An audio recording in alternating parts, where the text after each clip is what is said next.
Les rencontres d'Edonia Radio. On va vous parler aujourd'hui de chansigné. Le chansigné traduit les paroles d'une chanson en langue des signes tout en respectant le rythme et la musicalité du titre.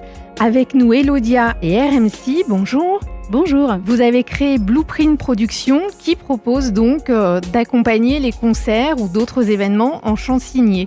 Exactement, et pas que, mais c'est aussi une des majeures actions de notre structure. Alors expliquez-nous donc du coup quelles sont les actions de cette structure et pourquoi vous avez créé Blueprint. L'idée, c'est de promouvoir la culture signante. On est 2 enfants de parents sourds, on nous appelle les codas. Et donc nous, on a baigné à la fois dans la culture sourde et à la fois dans la culture entendante, et notamment la musique. Et l'idée, à travers nos actions, c'est de proposer une programmation signante, musicale, qui permette au plus grand nombre de pouvoir participer. Et c'est surtout de mettre en avant notre culture signante, la langue des signes avant tout, la langue des signes française, mais ça peut être d'autres langues des signes également. Et de permettre aussi au monde entendant, aux personnes entendantes, de découvrir la culture sourde à travers une programmation musicale, mais signante. Alors c'est vrai que ça peut être un peu paradoxal de proposer une programmation musicale à des personnes non entendantes. Vous pouvez nous expliquer cette particularité-là, c'est-à-dire que ils arrivent quand même à percevoir les sons, les vibrations? Alors, on n'a pas pour prétention de pouvoir dire si les personnes sourdes peuvent percevoir les sons ou pas. Il y a autant de personnes sourdes que de surdité. Mais nous, l'idée, c'est surtout quand on interprète des concerts, c'est de proposer finalement un accès au spectacle qui permette à l'univers de l'artiste qui est sur scène d'être aussi présenté aux personnes sourdes et signantes. Parce que pour le coup, le chant-signe n'est pas forcément adapté aux personnes sourdes oralisantes qui ne signent pas. Alors vous pouvez nous expliquer les deux facettes, c'est-à-dire on peut être des personnes donc, sourdes ne sont pas obligées de comprendre la langue des signes. Des personnes sourdes, pour le coup, n'utilisent pas forcément la langue des signes et ne la comprennent pas forcément. Ouais. Par exemple, sur les concerts qu'on a interprétés au festival Sœurs Jumelles, donc sur les 3 concerts de PR2B, Mentissa et Charlotte Cardin, il y avait la présence de surtitrage. Et donc, ça permettait une accessibilité pour les personnes sourdes, mais qui ne signent pas. D'accord. Par contre, pour les personnes sourdes qui signent, il y avait une accessibilité proposée en langue des signes française et en signes internationaux.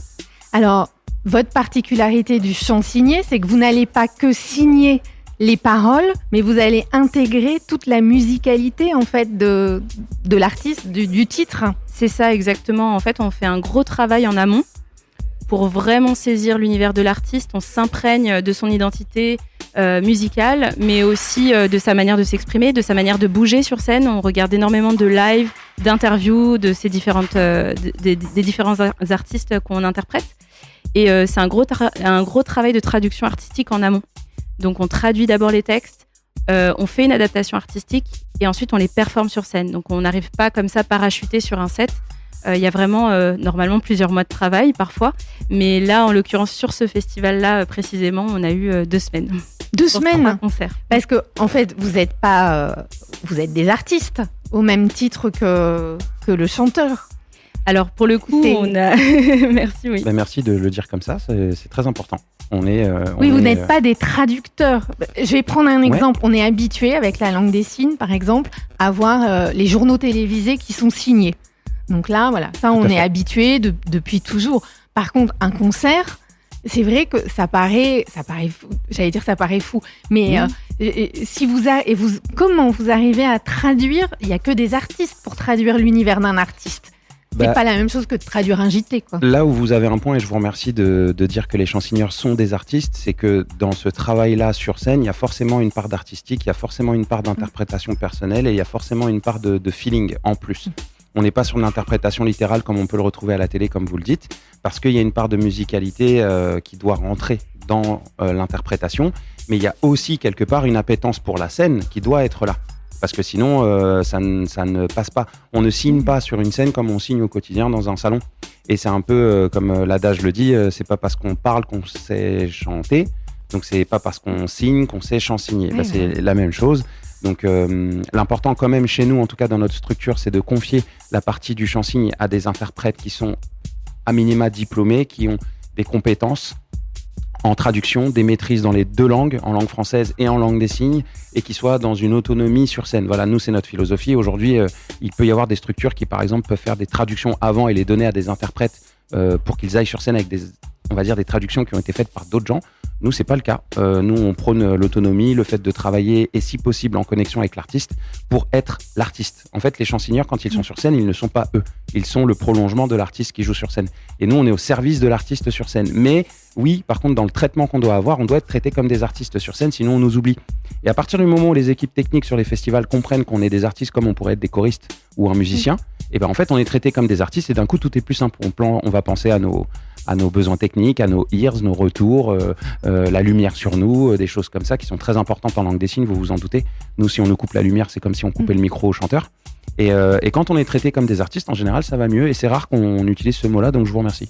Oui, parce que j'imagine que sur scène, ne serait-ce que le fait de s'habiller, il va pas falloir... Enfin, faut être dans le... on demande le dress code. Ouais, voilà. Il faut être dans le décor. Quoi, on est au service du tableau, en fait. On demande quel est le tableau de l'artiste, quels sont les moments forts aussi qui sont peut-être prévus, quels sont les happenings quand il y en a. Parce qu'on parle beaucoup de l'interprétation des chansons, mais un concert, il devient accessible quand aussi les discours entre les chansons sont interprétés. Et pour ça, faut avoir un peu d'anticipation, mais en tout cas, en général, c'est fait en simultané par les équipes. Mais l'accueil aussi dans un festival doit déjà être bilingue, tout doit être bilingue, ça n'est pas que la scène. C'est l'accueil des personnes sourdes et surtout, pour plein de raisons. Pour savoir ne serait-ce qu'aller aux toilettes, comment, où, et puis surtout en cas de sécurité. S'il y a un pépin, il faut aussi que les personnes sourdes puissent savoir où aller, où sortir, où être en sécurité. Et donc l'accompagnement en langue des signes, il doit se faire sur scène et hors scène. Voilà, partout. Pour préparer un concert, alors déjà, est-ce que pour chansonnier, travailler avec un artiste, vous devez aimer cet artiste? Vous voyez ce que je veux dire? Quand vous êtes sur scène avec lui après, faut capter son énergie et aimer son univers, ou on peut s'adapter, alors peut-être pas à 100%, mais... Alors c'est intéressant comme question parce qu'aujourd'hui, malheureusement, il n'y a pas suffisamment de concerts chansonniers pour avoir le choix. En tout cas, pour avoir le loisir de faire la fine bouche. Et de dire, ah oui, mais moi, j'aime pas trop cet univers, donc voilà. Donc, il peut arriver parfois qu'on ait à traduire des artistes pour lesquels on n'a pas forcément de connexion, de sensibilité, où on n'aime pas forcément l'univers. L'univers ne nous touche pas forcément.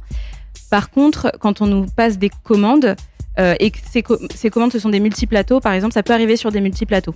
Ce que vous appelez multiplateau, expliquez-nous, c'est-à-dire un quand il y a multiplateau, c'est quand on va avoir un plateau partagé avec plusieurs artistes et qu'on va avoir plusieurs univers artistiques proposés lors de cette soirée musicale. Et oui, bien sûr, évidemment, les goûts et les couleurs, ça se discute pas. Donc oui, je vais pouvoir être touchée par certains artistes et pas forcément d'autres. Ça peut m'arriver. Par contre, notre objectif, il est multiple. C'est-à-dire qu'aujourd'hui, on essaye de pousser, de mettre en place des actions, d'accompagner les structures, d'accompagner les programmateurs. On espère bientôt accompagner les producteurs, mais aussi les tourneurs sur la question de l'accueil du public sourd dans les salles de spectacle, dans les festivals, etc.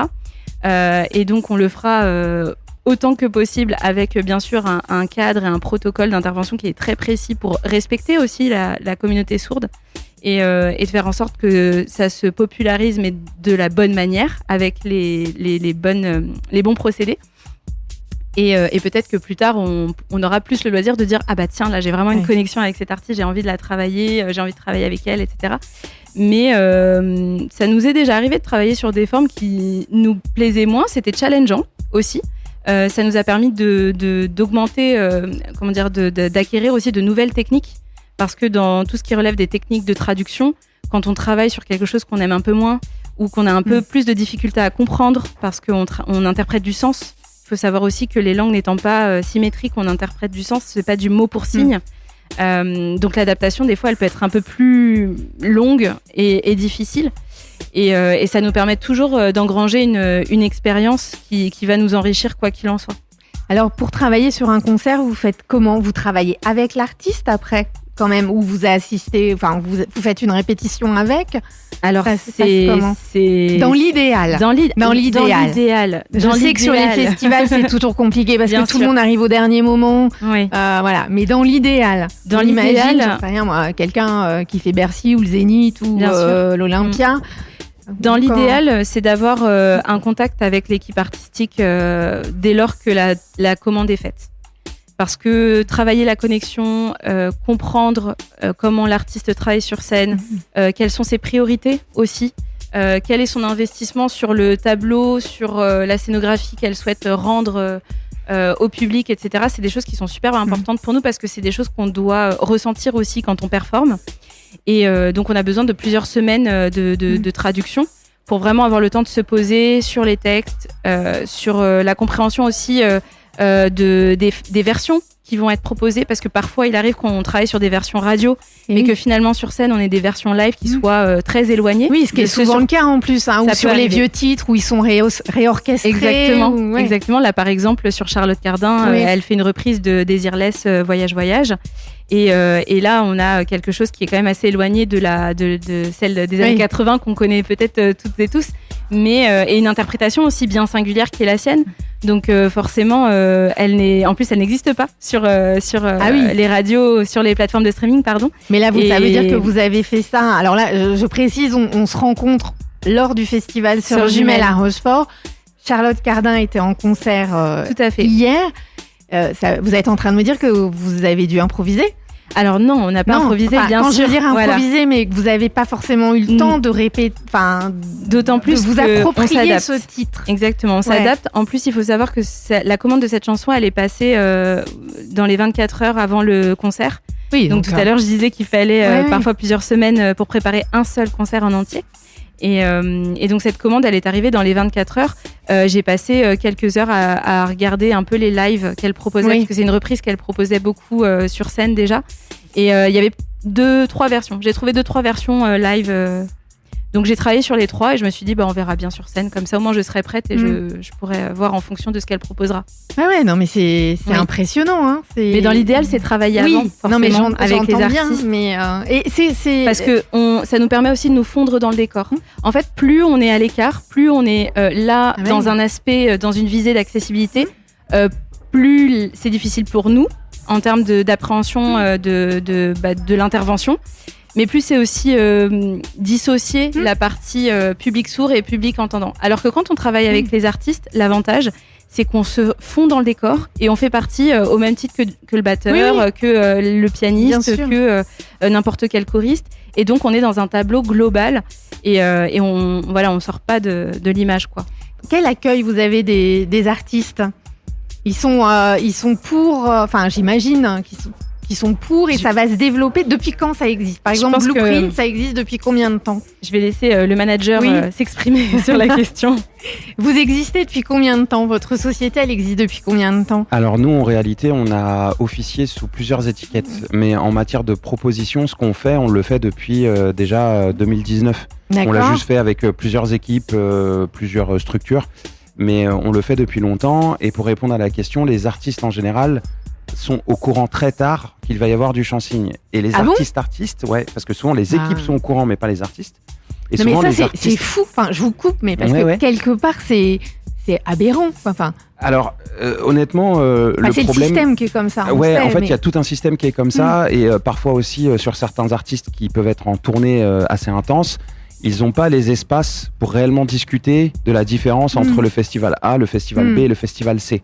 Et comme on est des éléments extérieurs, moi je peux comprendre aussi que certaines équipes artistiques préservent un peu l'esprit de l'artiste parce que c'est quelque chose qui ne le concerne pas en apparence. Et quand on se retrouve sur scène, en général les artistes nous découvrent, ouvrent les yeux en se disant mais c'est trop bien, et comment tu traduis ma chanson, comment tu traduis ça, et en fait ils deviennent curieux. Selon les artistes, selon les possibilités, parfois certains aussi disent non, parce qu'ils ont peur que ça leur vole la vedette, ce qui n'est jamais le cas. Alors je vous demanderai pas de nom. Hein. Non, mais en tout cas, il y a des inquiétudes. On imagine bien. Il y a des inquiétudes parfois que le chant-signe puisse venir un peu perturber le tableau. Alors qu'en réalité, nous, on est plutôt à se fondre et on se met à leur service. Et quand les artistes le comprennent, en fait, ça y est. Et puis, selon les artistes, parfois, certains jouent vraiment le jeu de dire « Mais je comprends même pas pourquoi vous êtes sur le côté, venez complètement au milieu. » Et nous, c'est là où il y a une part d'adaptation. Là, on veut des noms, par contre. Ça peut arriver. Par exemple, une artiste comme Elsa Drezig, qui est plutôt sur quelque chose de très à voix, opéra, lyrique, elle avait ouvert la porte à ce que le chant-cygne soit à côté d'elle Mais en c'est centre important scène. que des artistes ouvrent la porte. Ah bah ça change tout parce que Bah, déjà dans le évidemment. champ de vision on a le chanteur et la langue des signes au même endroit, donc ça permet d'avoir un max d'infos au Ouais. même endroit. Plus nous on est mis sur le côté, plus le public est obligé de tourner la tête pour Ouais. nous voir. Mais on va dire qu'au global les artistes sont contents de nous voir, assez curieux du travail qu'on fait de leurs chansons et très souvent nous disent si j'avais su on aurait fait des choses en plus. Oui, parce que ça veut dire que vous pouvez aussi partir et accompagner la tournée d'un artiste. Pour Ça nous se ça serait fait, ça l'optimal. D'un point Ouais. de vue logistique Ouais. et financier, parce qu'il faut quand Bah même oui. qu'on en parle, la meilleure des choses c'est que les concerts qu'on fait soient des concerts qui soient exploités plusieurs fois. Oui. Parce que comme nous, on arrive sur des one-shots dans des festivals, les artistes, par exemple, quelqu'un comme Charlotte Cardin hier, si là, elle fait 25 fois la même date, ben nous, on a déjà traduit. Ouais. Donc en fait, logistiquement, on devient un membre de plus dans l'équipe. Ouais. On nous prévoit sur une fiche technique et je pense que le mouvement du chant-cygne bougera quand les tourneurs et les producteurs se diront « Ok, on vient avec nos chant-cygneurs maintenant ». Mais c'est là c'est que ça quand change. même, et quelque part, on parle d'accessibilité, Ouais. c'est quand même dingue que ça le soit pas, quoi. Là, est-ce que vous pensez que les choses bougent? Nous, on a sur Edonia, notre Ouais. parrain, c'est Philippe Croison. Ok, Donc on est très Ouais. branché accessibilité Carrément. et voilà et humainement. Et c'est vrai que en ayant vivant, Bien sûr. je ne vis pas avec Oui. Philippe, mais oui, côtoie souvent, le côtoyant. on se rend compte aussi ce qu'on se rendait pas forcément compte avant, que Bien sûr. beaucoup de choses ne sont pas accessibles. Ouais. Et est-ce que vous trouvez que ça bouge un petit peu ou c'est encore mou du genou, quoi? Si Alors, je puis permettre. ça sera toujours un peu mou du genou parce que si on fait des mathématiques et qu'on met les sentiments de côté, si on regarde les réseaux sociaux, on va avoir l'impression que le chant-cygne est là. Parce qu'il y a Ouais. des moments d'éclat, il y a des moments de lumière, on a l'impression que le chant-cygne Ouais, mais apparaît. c'est pas la vraie vie, quoi, Eh les ben non, réseaux. c'est pas la vraie vie. La vraie vie, c'est qu'en France, on a 60 000 concerts par an et qu'il y en a une centaine interprétés à Ouais, peine, voilà. recensés. Ouais, Donc on est très très loin du 1% de concerts par an. Donc oui, il va y avoir des beaux moments d'éclat. Là, par exemple, hier, on fait Charlotte Cardin, qui est une icône. Il y a peut-être des vidéos qui vont circuler et on va se dire, oh, bah, le chant-cygne, c'est cool. Le chant-cygne est à la hauteur de Charlotte Cardin, mais c'est là où on fait une erreur entre la tâche et l'événement. Nous, on est sur le festival parce qu'on travaille pour Sœurs Jumelles, on travaille pas pour Charlotte Cardin.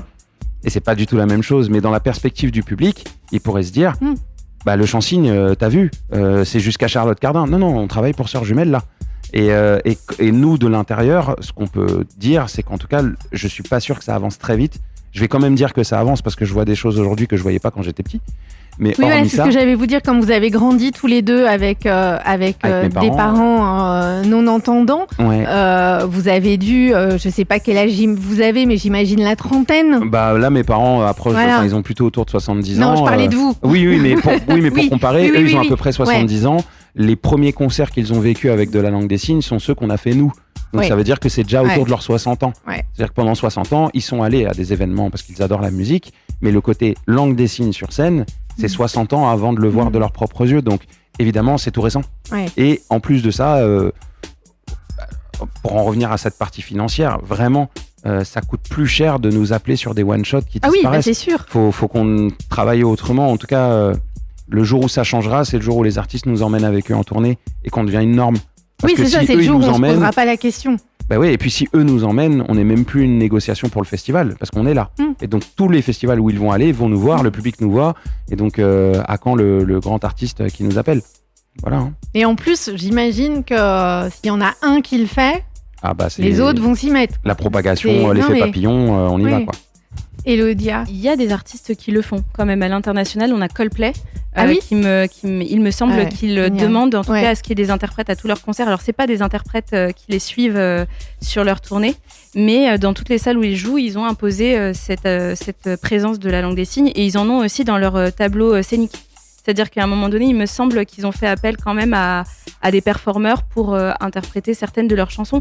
Alors c'est des petits coups d'éclat comme ça, mais l'idée ce serait quand même que ça se Que Voilà, ça se ça démocratise, que ça- exactement. qu'on ne se pose pas la question, quoi, effectivement.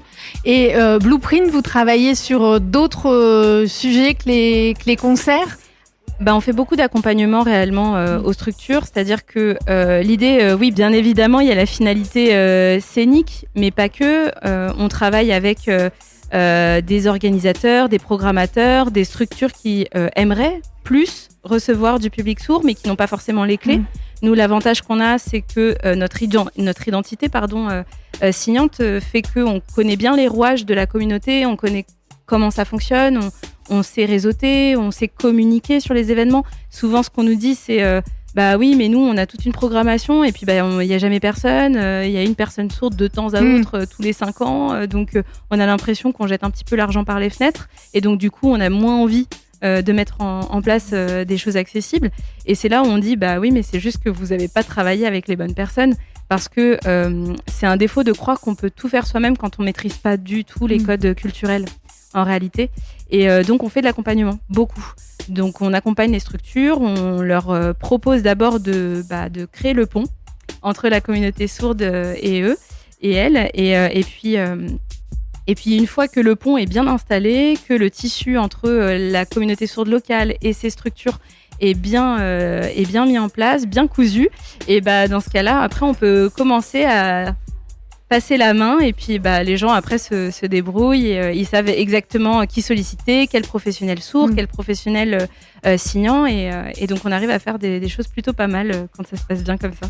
Une dernière question pour élargir un peu l'éducation nationale, parce qu'on n'apprend pas la langue des signes à l'école. Moi, je sais que j'ai des enfants, je crois qu'une fois, on leur a proposé un atelier, mais du coup, c'était 5 séances. Et c'est dommage parce que ça n'a pas continué après. Ça bouge, ça, un petit peu ou pas ? Alors, c'est un très vaste sujet. Oui, je sais, ouais. C'est un très vaste comme vous sujet, êtes bien là. sûr, bien sûr. Pour la petite histoire, moi je suis interprète en langue des signes de métier. Oui. C'est-à-dire, donc, comme disait tout à l'heure RMC, c'est vrai que nous, chez Blueprint, on travaille qu'avec des interprètes diplômés. Et j'ai la chance de travailler aussi pour l'éducation nationale sur certains domaines. La langue des signes française, elle a été reconnue comme langue à part entière en 2005. Mais déjà, en 1991, il y avait une loi qui proposait l'enseignement bilingue. Donc, à savoir, proposer aux enfants sourds de pouvoir être éduqués dans leur langue la plus naturelle possible. Donc ça, c'est une chose. Ensuite, en parallèle, la langue des signes française a été proposée dans les programmes, mais de manière optionnelle. C'est-à-dire qu'il y a eu, par exemple, l'option au bac. Il y a une option LSF pour pouvoir passer le bac, avoir un coef sur la langue des signes pour augmenter sa note pas au partout, bac. Pas partout, ça a été proposé dans certains établissements et il me semble qu'avec les réformes sur les nouveaux programmes, ça a changé. Mais effectivement, aujourd'hui, dans l'éducation, on a aussi de grosses difficultés parce que dans le domaine de la santé, la surdité étant perçue comme quelque chose qu'il faut réparer, on a aussi de plus en plus de personnes sourdes qui sont plutôt implantées dès la naissance avec le diagnostic précoce de la surdité et toutes ces choses-là. Ce qui veut dire qu'on a plutôt tendance aujourd'hui en France, en tout cas le système a plutôt tendance à parquer les personnes sourdes qui naissent sourdes dans un circuit de réparation et vous devez vous adapter au monde entendant.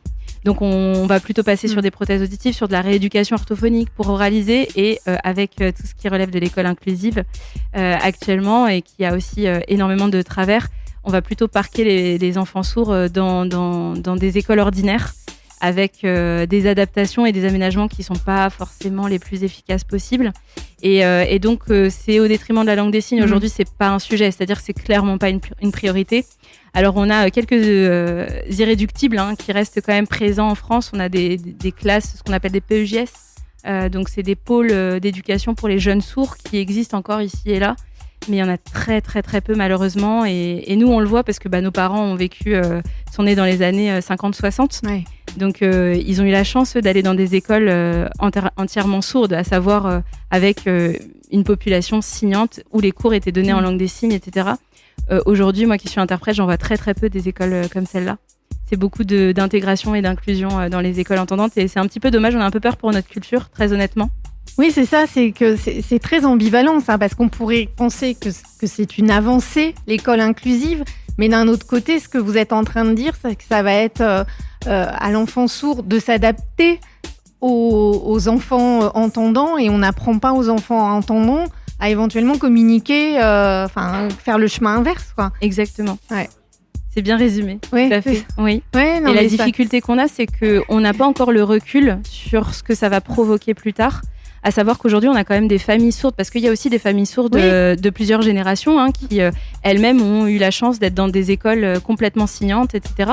Et qui ont ensuite eu des enfants sourds derrière, mais qui n'ont pas eu les mêmes moyens au niveau de l'éducation et qui doivent migrer, qui doivent déménager, parfois même tous les ans, pour pouvoir se rapprocher de la seule école qui reste et qui propose un enseignement parfaitement bilingue. Et j'imagine qu'en plus, c'est des écoles privées. C'est pas Alors, pas forcément. Il y en a encore qui restent régis sous le système public et de l'éducation nationale, mais il y en a très, très, très, très peu. Et majoritairement, même des fois, des écoles qui affichent oui, nous, on est un établissement bilingue.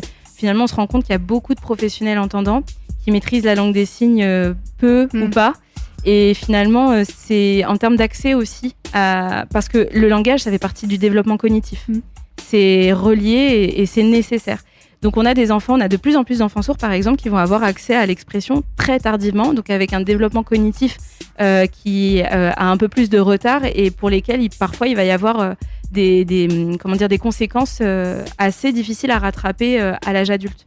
Donc c'est encore un sujet qui est très très vaste et sur lequel il y a énormément de difficultés. C'est pour ça que nous, même sur la partie culturelle, on continue de faire ce qu'on fait aussi pour mettre en avant notre culture signante et dire en fait la langue des signes, c'est une langue à part entière, c'est une identité culturelle, c'est une communauté, c'est une manière de vivre, c'est tout un aspect qu'il ne faut pas mettre de côté, au même titre que toutes les autres communautés culturelles qu'on peut avoir en France.